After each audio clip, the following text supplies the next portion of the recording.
Hello viewers, আসসালামু আলাইকুম। আজকে আপনাদেরকে দেখাবো যশোর মেডিকেল কলেজের ভিতরের দৃশ্য।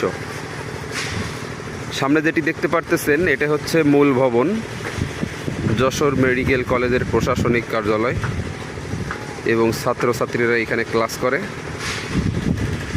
আর এই পাশে যেটা দেখতেছেন এটি হচ্ছে ছাত্রী ম্যাস। এর পাশে যে ভবনটা ওটা হচ্ছে ছাত্রদের ম্যাস। আর ওই পাশে আরও অনেক কাজ চলতেছে, বিভিন্ন বিল্ডিংয়ের কাজ চলতেছে। সামনে এই ভবনটি হচ্ছে ইনমার্স। এটি হচ্ছে নিউক্লিয়ার দ্বারা বিভিন্ন টেস্ট করা হয়, যেটি খুলনা বিভাগের ভিতরে খুলনায় আছে এবং যশোরে এইটি। আর সামনে দেখতে পারতেছেন খুবই বিশাল কর্মযজ্ঞ চলতেছে।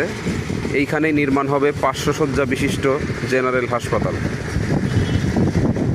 অনেক এরিয়া, পিছনে অনেক জায়গা আছে। এই জায়গাটাতেই তৈরি হবে 500 শয্যা বিশিষ্ট হাসপাতাল। এই হচ্ছে আমাদের যশোর মেডিকেল কলেজ। ভিডিওটি কেমন লাগলো অবশ্যই জানাবেন।